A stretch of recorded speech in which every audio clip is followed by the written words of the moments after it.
خاموش رہنا ایک صبر ہے یا پھر ظلم؟ السلام علیکم، welcome back to my vlog. کیسے ہیں آپ سب؟ آئی ہوپ کہ آپ سب خیریت سے ہوں گے۔ میں ہوں اجالا اور آپ دیکھ رہے ہیں میرا YouTube channel simple life daily vlog. تو آپ سب سے آج جو میں بات کر رہی ہوں وہ یہ ہے کہ صبر اور خاموشی میں کیا فرق ہے۔ اس دو باتوں پہ غور و فکر کریں گے اور یہ بھی آپ کو بتاؤں گی کہ اس پہ خاموش رہنا آپ کو کس حد تک متاثر کر سکتا ہے۔ تو ویورز، آج کا ڈے ولاگ سٹارٹ کرتے ہیں یہاں سے۔ آج رمضان المبارک کا ہے 24 رمضان۔ تو آپ سب سے گزارش ہے کہ 3rd عشرے کی دعا 3 دفعہ پڑھ کر کامنٹ سیکشن میں ڈن کا میسج کر دیں۔ تو ویورز، آج میں آپ سے پوچھ رہی ہوں کیا آپ کے ساتھ بھی ایسا ہوتا ہے؟ اگر ہوتا ہے تو بھی اپنی کامنٹ سیکشن میں رائے ضرور رکھیں۔ جناب، خاموش رہنا ایک حد تک ہوتا ہے۔ خاموش رہنا صبر نہیں ہوتا۔ ہر بات پہ خاموش رہنا ضروری بھی نہیں ہوتا، کیونکہ خاموش رہنے سے اپنے آپ کو آپ ظلم کی اس کھائی میں دھکیل رہے ہیں جس سے آپ کی آگے آنے والی نسلیں بھی متاثر ہو سکتی۔ جی ہاں، بالکل آپ نے ٹھیک سنا کہ آپ کی نسلیں بھی متاثر ہو سکتی ہے۔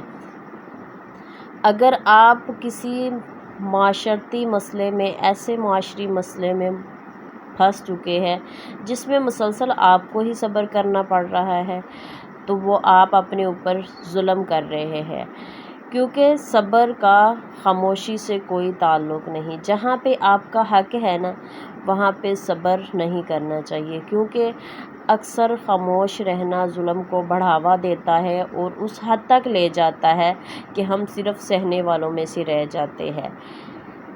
تو ویورز، آج آپ کو اس ٹاپک پہ میں بات کرتے ہوئے ریمائنڈ کروا دوں کہ جب جب عورت خاموش رہی ہے، ظلم کو بڑھاوا ہی ملتا رہا ہے، اور اپنی نسلوں کو، اپنی اولاد کو اس کھائی میں نہ بالکل بھی دھکیلے جہاں پہ آپ گھٹ گھٹ کے جی رہی ہے، جہاں پہ آپ کھل کے سانس نہیں لے رہی۔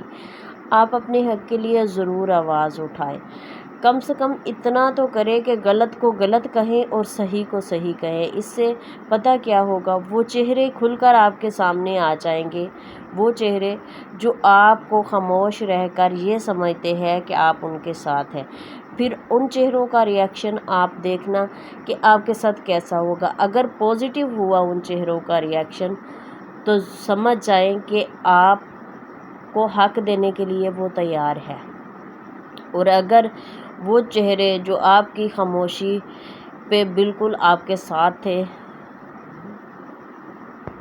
دوسری سائڈ پہ اگر وہی چہرے آپ کو آنکھیں دکھانے لگ جائے نا، تو سمجھ جانا کہ یہ آپ کی خاموشی کے ساتھ تھے، آپ کے حق کے ساتھ نہیں۔ جی ہاں، سٹارٹ میں نے یہ بات آپ سے کی ہے کہ آپ کی نسلیں بھی متاثر ہو سکتی ہے۔ اگر آپ ایک ہاؤس وائف ہے تو ہاؤس وائف کمزوری نہیں، ہاؤس وائف ایک طاقت ہے۔ آپ کو پتہ ہے ہاؤس وائف کے بغیر پورے گھر کا نظام درہم برہم ہو جاتا ہے، اور اس کی مثال یہ ہے کہ اچانک کسی گھر میں اگر کسی ماں کی موت ہو جائے اور اس کے 3-4 بچے ہو تو اسپیشلی اس گھر کا ماحول درہم برہم ہو جاتا ہے۔ وقت نہیں رکتا اور اپنی روٹین کے ساتھ چلتا رہتا ہے، لیکن گہرے زخم چھوڑ دیتا ہے۔ جی ہاں، بالکل ایسے ہی ہے۔ اور اس بات سے بھی آپ متاثر ہوں گے کہ جن گھروں میں عورت کی عزت نہیں نہ کی جاتی، وہاں پہ آپ اپنے بچوں کی اچھی پرورش نہیں کر رہے ہیں۔ جی ہاں، بالکل آپ ہی اپنے بچوں کا حق مار رہے ہیں۔ اور اگر آپ عورت کو عزت دیں گے نا، تو وہ آپ کی نسل کو سدھارے گی اور آپ کی آنے والی نسلوں کو جنت بنا دے گی، اسے صحیح راہ راست پہ لے کے آئے گی۔ صبر کرنا چاہیے، یہ بہت اچھی بات ہے، لیکن اگر ایک لیمیٹڈ ٹائم تک صبر رہے تو صبر ہوتا ہے۔ اگر ہر بات پہ آپ کو ہی صبر کرنا پڑے تو کیوں؟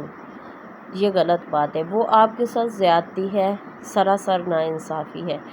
میرے ساتھ کئی ایسی گھروں کی کہانیاں بھی جڑی ہوئی ہے۔ ایسی میری وہ تمام بہنیں جو گھر کی صرف ہو کے رہ جاتی ہے اور اپنے حق کے لیے آواز نہیں اٹھاتی، اور اپنے بچوں کو تباہ ہوتے ہوئے بھی دیکھ لے۔ جی ہاں، اگر ماں خاموش رہتی ہے نا، مسلسل اپنے حق کے لیے آواز نہیں اٹھاتی، تو ڈیفینیٹلی اس کی بیٹی کو یہ خاموش تربیت ملتی ہے کہ سہنا ہی سب کچھ ہے، سہنا ایک معمول کا حصہ ہے، کیونکہ اس میں وہ اپنا حق تو ماں سے ہی نہیں سیکھ پاتی لینا۔ اگر اس کی ماں نے ہی اپنا حق نہیں لیا تو اس کے بچے بھی انہی چیزوں کی عادی ہو جائیں گے۔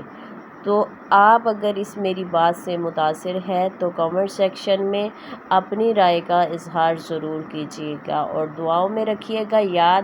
اور اینڈ پہ یہ یاد کرواتی چلوں کہ اگر آپ کو میری ویڈیو اچھی لگی ہے تو سبسکرائب ضرور کریں، یہ آپ کی طرف سے ہوتا ہے پیار، اور اس سے پیسے بالکل بھی نہیں لگتے۔ اور میں نے باتوں ہی باتوں میں پورا کام اپنا ڈن کر لیا۔ اور ساتھ یہ دیکھیں جی، یہ ہے میری افطاری، اور میں کرنے لگی ہوں افطاری۔